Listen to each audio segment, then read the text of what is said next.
네, 최상무 권한대행님. 네. 현재 변호사 조력 받고 계시죠? 지금 이 순간이 아니라 시간이 가니까 빨리 답변하세요. 네. 네. 그 무슨 말씀인지 제가 이해를 잘 못했습니다. 아니, 변호사의 조력을 받고 계시죠? 아니 헌법재판 그러니까 헌재에 내는 거는 기재부에 저희가 그 고문 변호사가 예, 아니요. 대답해 주시기 바랍니다. 자, 대통령 지시 문건에 대해서 묻겠습니다. 변호사가 무조건 그 내용을 봐도 보지 않았다라고 진술하라고 조력했습니까? 아닙니다. 전 사실대로 말씀을 드렸습니다. 네. 그날 윤석열이 상무가라고 부르면서 이거 참고해 이렇게 말했습니까? 기획재정부 장관이라고 부르셨고요.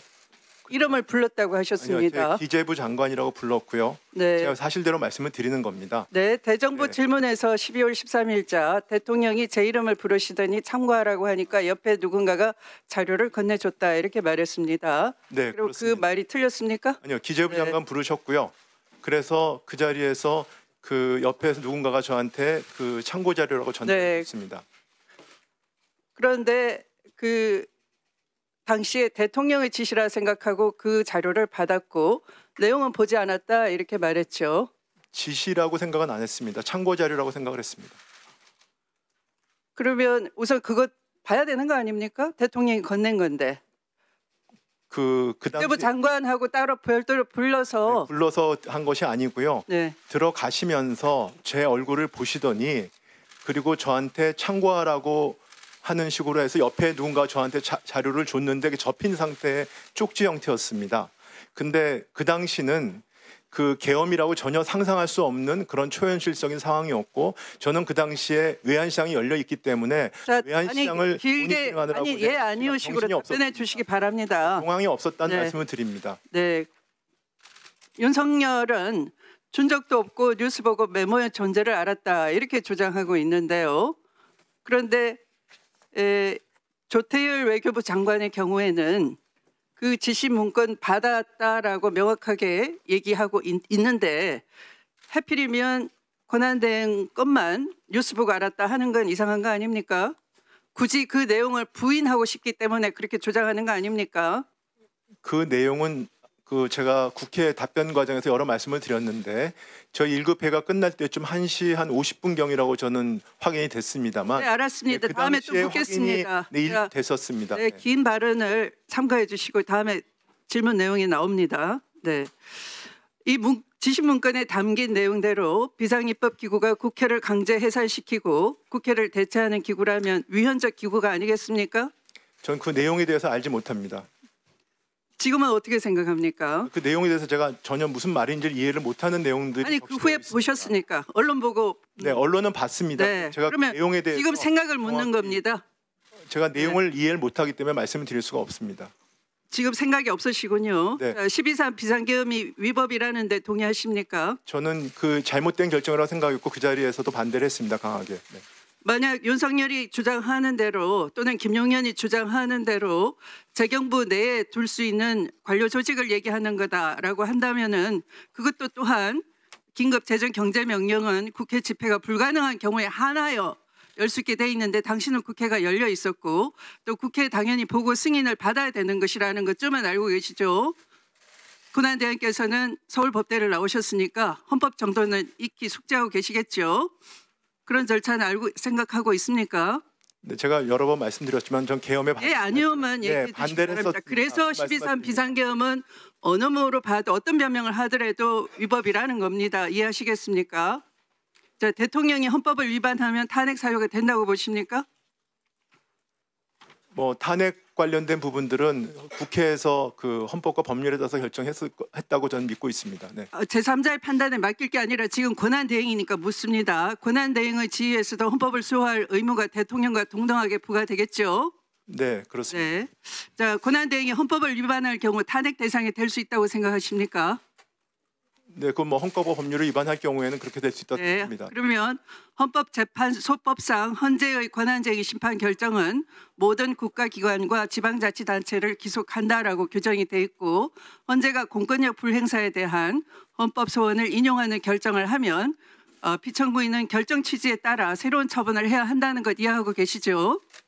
그 부분에 대해서는 이해하고 있습니까? 아닙니까? 아니, 제가 답변을 드리지 않습니까? 그 부분에 대해서는 헌법재판소의 결정을 존중한다는 네, 입장입니다만 아직 존중을 결정이 한다. 없기 때문에 제가 예단해서 네, 말씀드릴 수가 존중을 없습니다. 한다라고 하셨습니다. 헌법재판소가 만약 후보자를 재판관으로 임명해야 한다는 결정을 내렸음에도 불구하고 이를 이행하지 않는다면 명백한 헌법재판소법 위반인 건 알고 계시죠? 그렇다면 임명 결정이 나오면 즉시 만약 재판관을 임명하겠습니까? 하는 게 당연하지 않겠습니까? 아까 말씀드렸습니다. 임명하는 게 제가 말씀드리지 당연하겠죠. 않았습니까? 네. 임명하는 게 당연하겠죠. 네.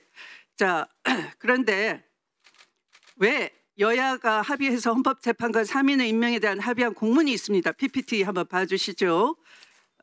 권한대행께서는 합의가 이루어지지 않았다는 거짓된 주장으로 임명을 보류를 했습니다. 그리고 헌법재판소의 권한쟁의 심판에 대해서는 갑자기 변론 재개 요청을 하면서 의도적으로 시간 끌기를 했습니다. 이것은 문형배 이미선 재판관의 임기가 끝나는 4월까지 버티기 전략을 하고 있는 겁니까? 절대 아닙니다. 어차피 네. 중대한 결정이기 때문에 헌재에서 그 현명한 네, 결정을 중대한 하기 위해서 결정이기 때문에 여러 한 번 더 가지 재고를 여러 쟁점에 했다면은 대해서는 충실하게 답변을 드리는 게 전 당연하다고 생각하고 네, 있습니다. 네. 충실한 자세이라면은 헌재가 임명 결정이 나오면 즉시 재판관을 임명하는 것이 이 헌정 질서를 빠르게 복구할 수 있는 방법이라는 것 권한대행으로 잘 알고 계시는 거죠? 아까 답변 드렸습니다. 네. 네. 자, 그러면 신문을 마치겠습니다. 서부지법 폭동 1월 19일 날 일어난 거에 대해서 어떻게 평가합니까? 네, 뭐 여러 가지 상상할 수 없는 그런 그 불법 폭력 사태라고 생각을 하고 있고 강한 유감을 표시하고 있고요. 앞으로 그런 일이 다시 벌어지지 않도록 정부로서는 여러 가지 조치를 지금 하고 있습니다. 네, 서부지법 폭동 사실 언제 알았습니까? 뭐 그날 새벽 1월 19일 날 3시부터 시작이 됐는데 언제 알았습니까?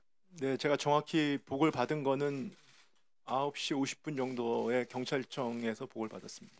그날 112 신고가 새벽 3시 13분에 있었는데 6시간 30분이 지나서 보고를 받았고 그때 처음 알았습니까? 알기는 그 전에 한 시간 정도 전에 알았습니다. 네, 그래, 1시간 전이라도 한 5시간 반 전에 후에는 알았네요. 네, 그렇습니다. 이게 정상적이라고 봅니까? 그때 서부 지법 폭동 날 때는 온 국민들이 관심을 갖고 새벽 밤잠을 못 자고 걱정하고 있었는데 국가의 어떤 체계가 무너졌다고 생각하지 않습니까? 네, 그래서 뭐 그런 부분들에 대한 저희 내부적으로 반성이 많았습니다. 네, 그래서 그 지금은 경찰청과 한 라인을 구축하고 있고요. 그 당시에 관련된 네, 최상목 권한대행이 그 대통령 권한대행으로서 제대로 하지 않고 그 전에 내란숙의 권한대행이라는 얘기를 듣기 때문에 이런 것도 늦게 보고가 되는 겁니다. 좀 확실히 해줬으면 좋겠고요. 12상 계엄 전후에 김건희 여사와 통화한 적 있습니까? 없습니다. 그 김건희 여사하고 일체 통화한 적 없습니까? 그 전에도 없습니다. 그 이후에도 없고요. 네, 없습니다. 네, 비상계엄 언제 알았습니까? 비상계엄 12월 3일 날. 12월 3일 9시 55분 정도에 대적견실에 들어가서 처음 알았습니다. 9시 55분요? 네, 그 전에 몰랐습니까? 네, 몰랐습니다. 그래서 비상계엄에 대해서 그 대통령이 쪽지를 줬고 F4 회의 소집은 몇 시에 했습니까? 한 10시 한 40분 경에 했던 것 같습니다. 직접 그 4명에게 아니고 제가 제 비서실에 얘기를 해가지고 전화를 해서요. 소집을 하라고 얘기를 했습니다. F4 회의 한 내용이 뭡니까? F4 회의는 어떠한 상황이라도 비상사태가 벌어졌을 경우에 그 비상 상황이 벌어졌을 경우에 우리 금융외환시장의 안정 조치를 하기 위해서 하는 회의입니다. 최근 한 2년 동안 계속해 왔던 것입니다. 그 대통령이 준 쪽지 문서를 예비비 확보를 위한 회의로 보여져요. 사실은 그렇지 않습니까? 그 쪽지 내용은 나중에 보니까 예비비가 써 있던데요. F4 회의는 금융시장에 대한 그 안전 조치를 하는 곳이기 때문에 재정에 대한 문제를 논의하는 회의는 절대 F4 아닙니다. 회의는 몇 분간 진행됐습니까? 한 1시간 정도 했습니다. 1시간 했으면은 11시 40분에 끝났네요. 네, 그렇습니다. 그 이후에는 11시 30분, 40분 정도 끝났습니다. 그 이후에는 뭘 하셨습니까? 그리고는 제가 일청사로 옮겨가서 저희 기획재정부 1급 회의를 했습니다.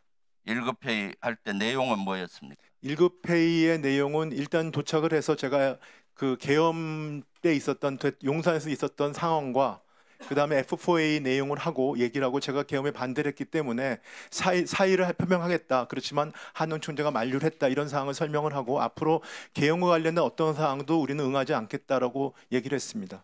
기재부 1급 회의를 해서 계엄에 응하지 않겠다라는 회의란 말입니까? 아니면 계엄에 대한 회의를 수행을 시작했다는 하기 위한 말씀입니다. 회의였습니까? 그러면 그 성명서 낸 거 있습니까? 성명서는 내진 않았고요. 네, 그렇습니다. 그러면 거기에 대한 1급 회의 자료가 있습니까? 그리고 나서 저희가 그 국회에서 계엄이 해제되는 상황을 지켜봤습니다. 회의를 하면서요.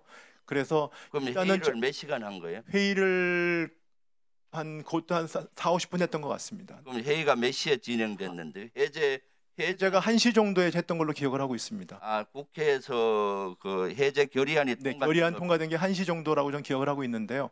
회의는 1시 전에 시작을 해서 1시 한 4, 50분까지 했습니다. 네. 그래서 그 이후에 뭐 했습니까? 뭐 했냐면 저희가 아침에 그 긴급 경제장관 회의를 시장 안정을 하기 위해서 하기 때문에 그 발표문과 자료를 갖다 저희가 검토를 했고요.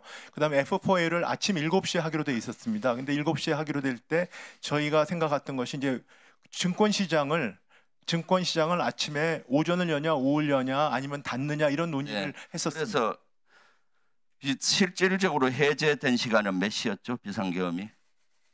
제 기억이 맞다면 한 4시 좀 넘어서로 알고 있습니다. 그럼 그 이후에는 무슨 조치를 했어요? 저는 그리고 F4일 끝나고 저는 집으로 왔습니다. 와서 저희가 7시에 회의를 하기 때문에 회의를 끝나고 아니 F가 아니고 1급 회의를 끝나고 1급 회의가 그럼 몇 시쯤 끝났나요? 1시 50분, 2시 좀 다 돼서 끝난 걸로 알고 있습니다. 그럼 집에 가서 뭐 하셨나요? 집에 가서 그 2시 한 반 정도 좀 넘었던 것 같습니다. 집에서 저희가 7시에 F4A가 예상되어 있고 2시까지가 외환시장이 열려 있습니다. 그리고 그때는 글로벌 시장이 낮입니다. 그래서 저희가 F4A 준비를 하기 위해서 그 시장 모니터링 같은 것을 했습니다. 네.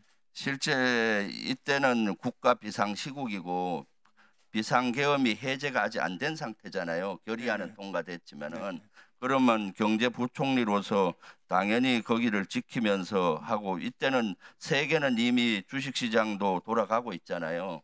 집에 가서 주무신 것 같네 보니까. 그리고 그 문건에 대해서 받았는데 주머니에 넣었다고 했잖아요. 네. 그게 상식적으로 가능하다고 생각합니까? 비상시국 45년 만에 한 비상계엄인데 대통령이 준 지시문서를 부총리가 안 봤다는 것은 상식적으로 이해가 안 가죠. 만약에 안 봤다면은 솔직히 직무유기죠. 아니 그렇죠. 저는 생각 안 합니다. 그 당시에는 상당히 저한테는 초현실적인 상황이었고요.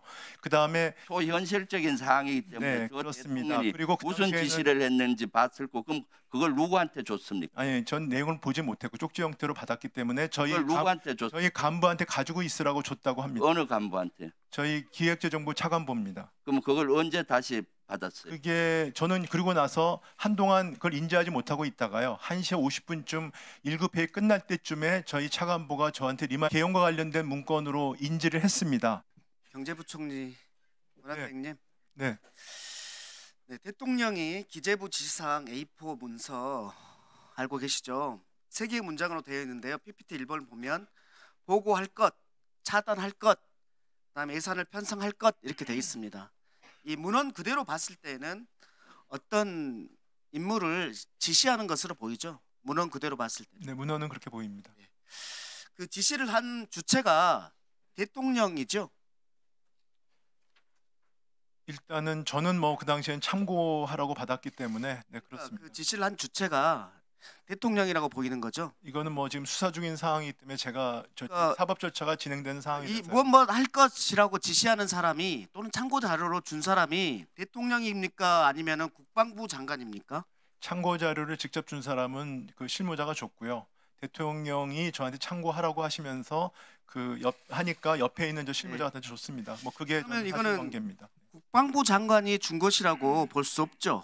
국방부 장관은 헌재 심판에서 업무 요청이라고 그렇게 주장하는데 그렇게 볼 수는 없죠. 그래서 지금 아까 말씀드린 것처럼 저는 제가 겪은 그 기억에 준해서 말씀을 드린 예, 것이고요. 알고 있습니다. 네. 예. 지금 상황은 내용을 좀 사업도 잘 자세히 진행되고 있기 보겠습니다. 때문에요. 하나 첫 번째 ABB 얘기가 나오는데요. 12월 3일입니다. ABB를 조속한 시일 내에 충분히 확보하는 게 가능합니까? 뭐 저도 저기 문장이 이해가 안 갑니다. 네. 이해가 안 되죠. 네. 불가능하죠. 그러면 이것을 대통령 입장에서 한번 생각해 보면 ABB라는 것을 조속한 시일 내에 충분히 확보하라. 이것은 자금을 마련하라 이렇게 보입니다. 그러면 자금을 마련하라는 것이 어떻게 가능한가 생각해 보면 기재부 장관이 한국은행 총재에게 요구할 수 있는 게 있습니다. 한국은행 대정부 일시 대출 제도입니다. 어제 이창용 총재가 오셔서 그 당시에 50조까지 가능했다라고 말씀하셨고, 제가 한국은행에 확인해 본 바에 따르면은 지금까지 기재부에서 요청했을 때 단 한 번도 거절한 적이 없다라고 얘기하고 있습니다. 이런 방법 있죠?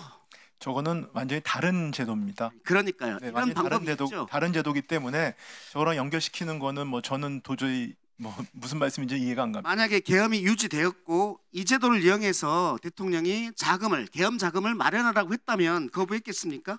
저거는 이제 법령에 따라서 그렇게 가능하지 않습니다. 예, PPT 3번에 보면 이 자금 요청하는 게 이 공문 하나면 됩니다. 국고국 실무자끼리 공문 하나면 되거든요. 이것을 요청했다면 거부했겠습니까? 그 가정을 갖고 저한테 질문하시는 건 적절치 않은 것 같고요. 그러니까 이 부분은 제가 말씀드렸듯이 관련 법령에 따라서 가능하지 않습니다.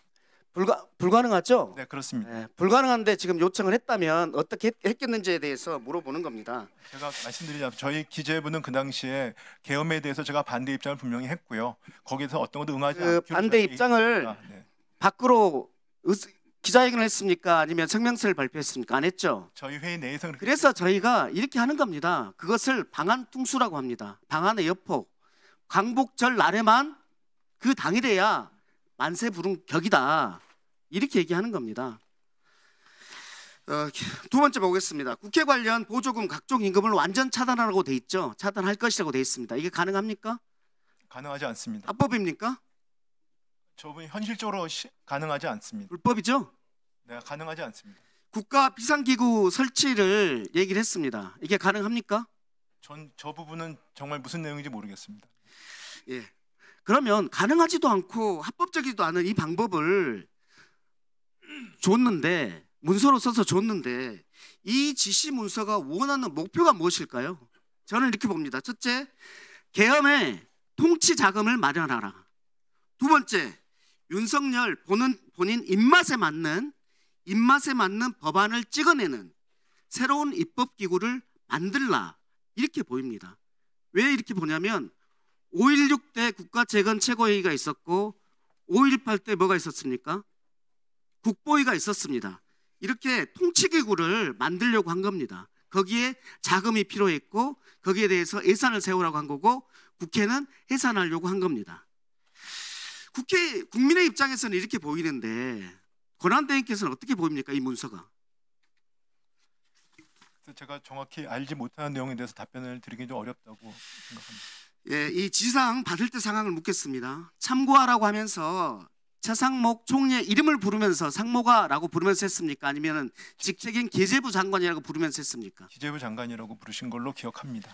그러면 대통령이 기재부 장관이라고 부르면서 했으면은 대통령이 무슨 문서를 줬다는 것을 인식하고 있었겠네요.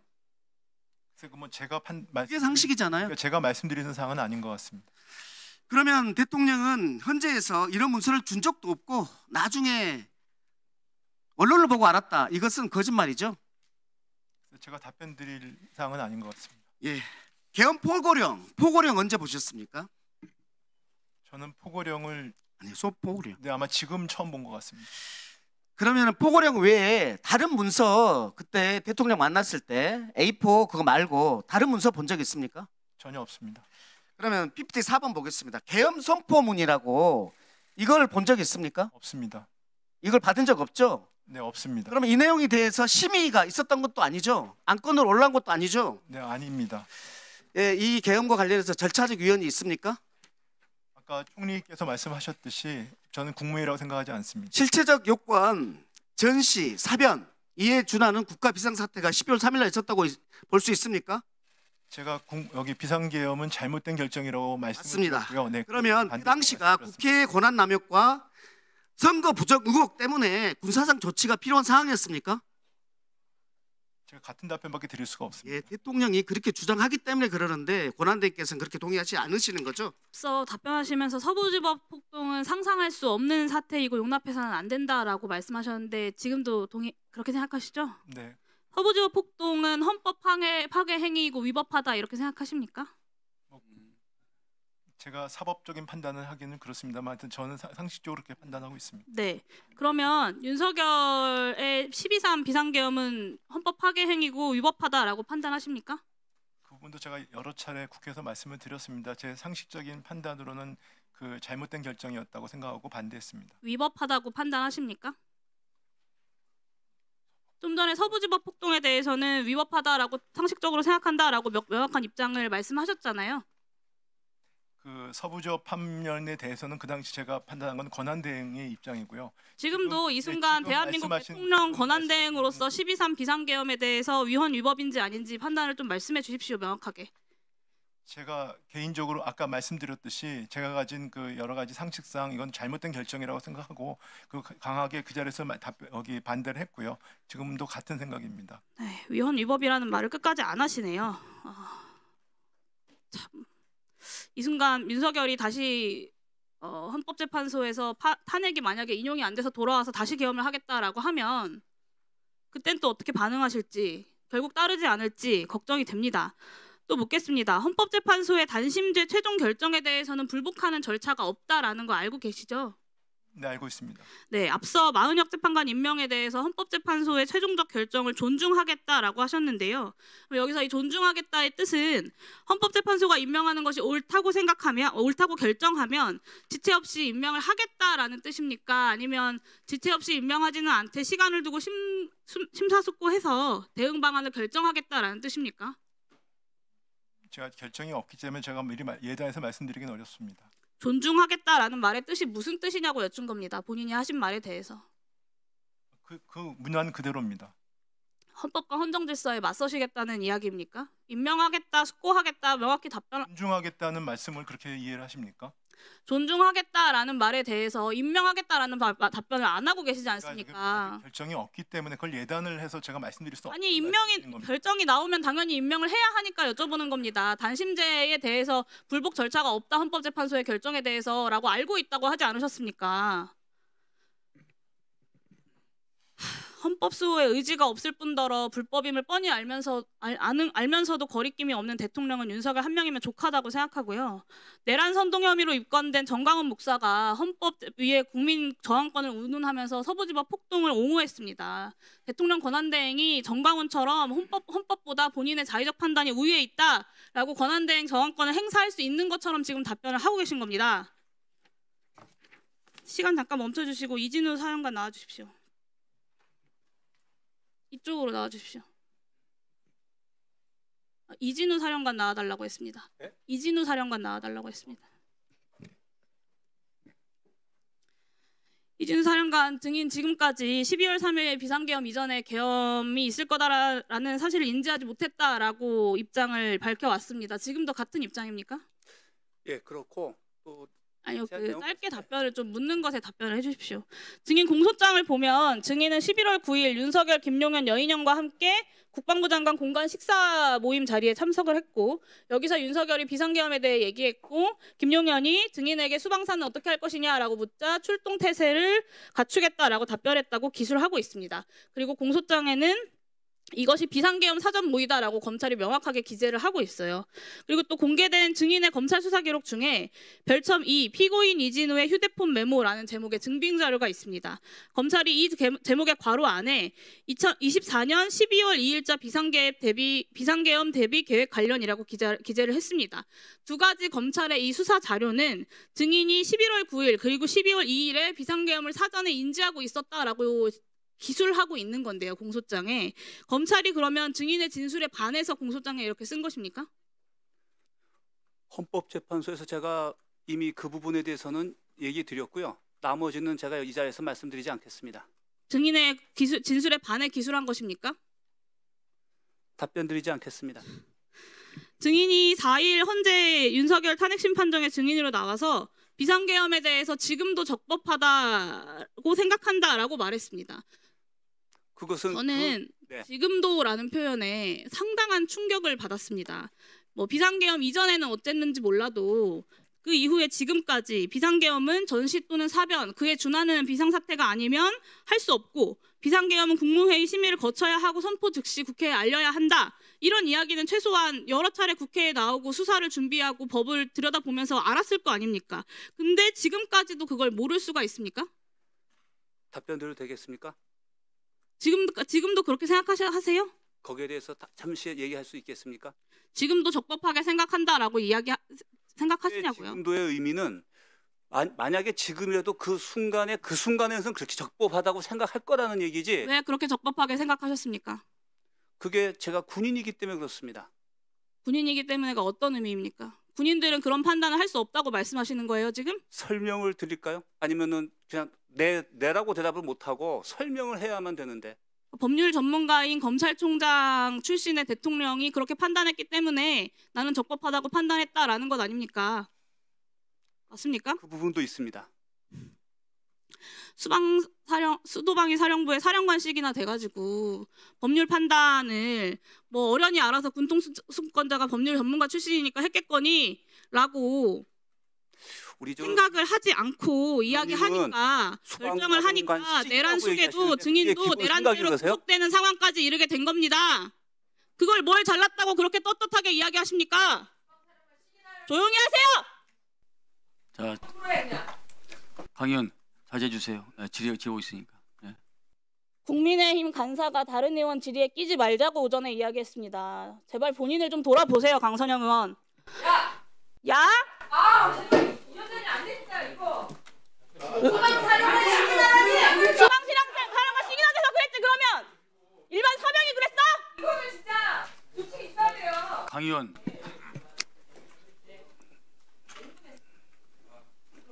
사과하세요 그러면. 야라니. 중앙사령관 시기나라는 말에 사과하면 야라는 말에 사과하겠습니다. 제가 그걸 왜 사과합니까? 내란의 주요 종사자인데. 중앙사령관 시기나라는 말에 사과하면 야라는 아니. 말에 사과하겠습니다. 아니 지금 한기 의원님께서 말씀하시는 것이 지금 아직 마르지도 잉크도 마르기 전에 국방위원이시지 않습니까? 오늘 매도가 아니라 내란 공범에 대해서 얘기하는 거예요. 강의원 진행할 수가 없어요. 이 원장님 이거 조치가 필요합니다. 가만히 있어봐요. 중앙사령관 시기나라니요. 아니 그러니까 강의원이 사과하세요. 야, 그거 사과하면 하겠다고요. 야, 그 수방사령관 시기나 사과하면 야 사과. 본인의 그 지적을 왜 강민이 해요? 해설위원장이 하는 거지. 그걸 저를 통해서 공식적인 문제 제기를 해야지요. 사과하세요 그러면. 수방사령관 시기나라는 발언을 사과하세요. 아니 그거하고 야하고 뭔 관계 먼저 있어요? 사과하세요. 수방법 사령관 시기나가 오히려 나은 거지. 아니요, 저는 그렇게 생각하지 않습니다. 지금 강의원이 내란 공범에 변호인 역할을 하는 거예요. 국정조사위원인 거예요. 야가 뭡니까 야가? 강의원님. 그걸 옹호하는 거죠. 강의원님.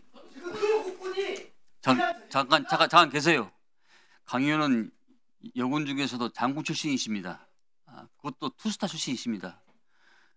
인내할 수 있는 방법이 또 인내를 해왔고요. 근데 그걸 못 참아서 이렇게 하면 되겠습니까? 자, 말끔히 정리하고 갑시다. 수방사령관 시기나라는 말을 사과하면 야라는 발언에 대해서 사과하겠습니다. 아니요, 그건 순서가 아닙니다. 그건 순서가 아닙니다. 강 의원님, 이 원활한 회의 진행을 위해서 그렇게 하면 안 되잖아요. 예? 임종도 그거 그렇게 넘어가니까 야 나오잖아요. 진행할 문제가 아니지 않습니까, 간사님? 이거. 자, 공식적으로 여기서 문제를 매듭 짓고 갑시다. 얼른 이 문제에 대해서 공식적으로 말씀하세요. 사과 말씀하세요. 수방사령관 시기나라는 발언에 사과를 정식으로 용해위원이 하면 저도 야라 저희 순서가 아닙니다. 정식으로 사과하겠습니다. 저희 순서가 아닙니다. 네, 이것은요 용해인 의원 문제가 아닙니다. 에? 그런 논리 비약이 어디 있습니까? 에? 수방사령관의 답변 자세가 문제가 있어서 지적하는 거죠. 또라이라고 말하는 것들도 넘어가는 것이 민주당 의원들 태도 아닙니까? 야, 그 동료 의원한테 또라이라고 하는 거랑 야랑 하면은 비교가 또라이가 더 문제가 되는데 그때 다른 기회를 줘야 없이 됩니다, 넘어가지 위원장님. 않습니까? 그렇지? 그런 태도가 민주당 의원들 태도 아닙니까? 그러니까 지금까지 들려야 자, 저한테 야라고 하셨어요? 아니요 말씀하세요. 예, 주세요. 예.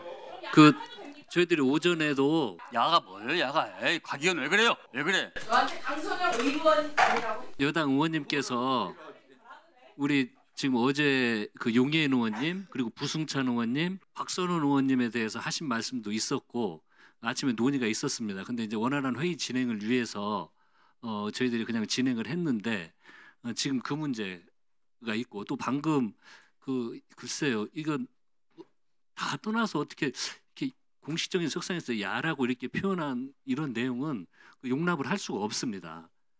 그리고 아침에 말씀하시면서 뭐 야당 의원들이 회의를 진행한다 자꾸 끼어들어서 못했다고 말씀하시고 그 반대를 지금 끝나자마자 바로 하시는 거 아닙니까? 그래서 위원장님 지금 이런 것들은요 이 원활한 회의 진행을 위해서 이런 발언을 하신 부분에 대해서는 좀 퇴출을 시켜주시기 바랍니다.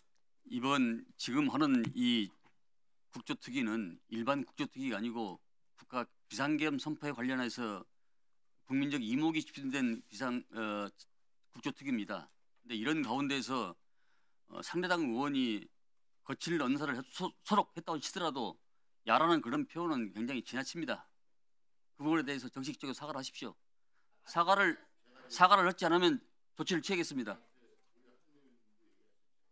네. 지금 엄중한 상황에 대해서 지금 국정조사를 하다 보니까 실제로 자꾸 격양돼서 용어 쓰는데 험한 용어를 쓰고 있습니다. 그래서 제가 우리 아침에도 우리 의원들끼리 그 얘기를 했었고 자제하자고 또 부탁을 드렸었습니다. 우리 임종득 의원님이 엊그저께 말씀하신 것 내용 그리고 우리 강선영 의원이 오늘 말씀하신 것에 대해서 제가 국민의힘 간사로서 지나친 부분이 있습니다.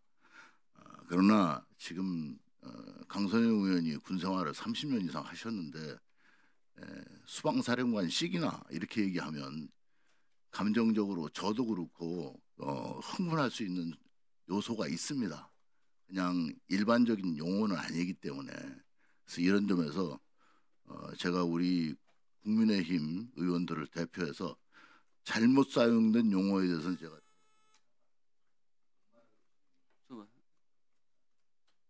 끝 부분은 못 들었어요. 다시 반복해 주세요.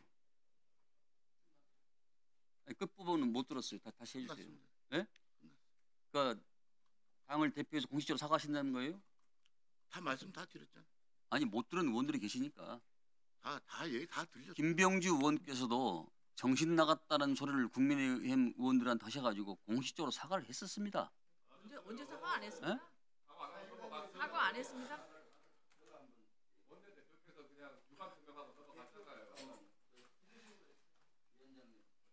당시에도 우리 실제로 이제 사과를 했어요. 그러니까 자, 제가 알겠습니다. 자, 아니 그만하시고, 예? 자, 주세요. 예. 이 자리는 내란에 대한 조사를 하는 청문회입니다. 지금 수방사령관 이진우는 내란의 주요 임무 종사자 피고인입니다. 그렇기 때문에 제대로 답변을 못하기 때문에 수방사령관 시기나 된 사람이 왜 그렇게 못하느냐, 이것은 막말이 전혀 아닙니다. 실제 물론 좀 가한 표현은 맞죠. 그런데 이 자리가 그런 자리가 아니었다면 좀 가하다 할 수 있지만 지금 피고인인데도 본인이 사죄는 안 하고 떳떳하게 하는데 용해인 의원이 충분히 저는 지적할 수 있는 사항이라고 봅니다. 강선영 의원이 그걸 사과하라고 하는데 시기나는 단어를 가장 많이 쓴 의원은 강선영 의원입니다. 저보고 맨날 육군 대장식이나 돼서 육사 출신식이나 돼서 이렇게 해도 저는 참았습니다. 그것이 앞으로 그것이 잘못된 걸 알면서도 썼다는 거에 저는 되게 분노스럽네요. 그렇게 육군 투스타 출신이 육군 대장식이나만 군을 폄훼하고. 국무위원들도 좀 여러 가지 국가적으로 혈안이 많기 때문에 제 마음 같아서는 다른 조치를 취하고 싶은데 일단 강선영 의원께 구두 경고를 하고 만약에 이런 발언이 있을 때는 퇴출을 더 하도록 하겠습니다. 계속 발언해 주십시오. 수방사령관은 수방사령관으로서 그때 당시에 이 출동이 위헌 위법한지를 판단할 권한과 책임이 있는 사람입니다. 근데 그런 권한과 책임이 있음에도 불구하고 수방사령관 시기나 되어서 판단하지 못한 것에 대해 저는 문제라고 생각하고요. 그것을 지적하는 것이 무리한 표현이라고 생각하지도 않습니다. 저는 국회가 정치 언어가 국민들께 모범이 되어야 한다, 모범이 되지는 못하더라도 국민들께 심려를 끼쳐서는 안 된다고 생각하고요. 그런 마음으로 늘 단어를 고릅니다.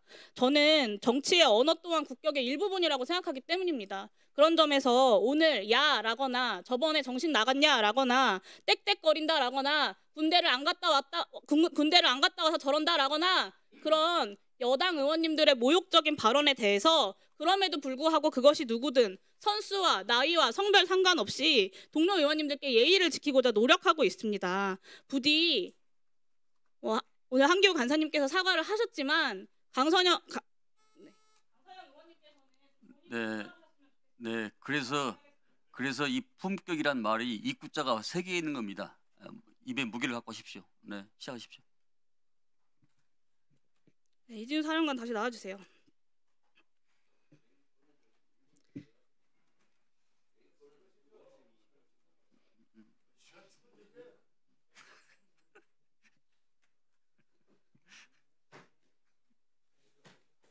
네, 윤석열과 김용현이 증인에게 국회를 봉쇄하고 계엄에 대해 결의안을 저지하고 총을 쏴서라도 문을 부수고라도 들어가서 국회의원들을 끌어내라라고 지시를 했고 증인 부하들 모두가 그렇게 검찰에 진술을 했습니다.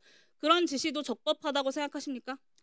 지금 의원께서 그 말씀하신 인용한 그 부분에도 사실과 다른 게 있고 그건 나중에 제가 재판 때 다룰 거지만 여기선 답변 드리지 않겠습니다. 네, 법률 전문가 출신의 군통수권자가 어련히 알아서 합법 계엄을 했다라는 증인의 주장이랑 짝을 이루는 또 하나의 증언이 있습니다. 그게 나는 명령에 따랐을 뿐이다라는 증인의 주장인데요.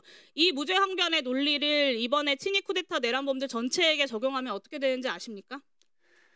그 부분에 대해서 어느 의원님에도 저한테 설명할 기회를 네. 주시면 별도 설명을 드리고 여기선 답변 드리지 않겠습니다. 내란죄 유죄는 한 명도 없게 됩니다. 왜냐하면 내란의 2인자 역할을 했던 김용현조차도 궁극적으로는 군통수권자인 윤석열의 명령에 따랐을 뿐이다 라는 것이 되기 때문입니다. 그러면 윤석열만 남게 내란 선동 혐의, 집시법 위반, 선거법 위반, 그 다음에 명예훼손 해서 76개로 제가 고발을 당했어요. 누구에게? 제일 많이 고발한 사람이 김용민이에요. 김용민. 그래서 우리가 재판 과정에서 김용민의 증인을 3번 이상 불렀습니다. 이런 내용은 날 고발하지 말아라고. 그런데도 지금도 김용민이가 1번입니다. 김용민이가 끊임없이 고발하고 있어요.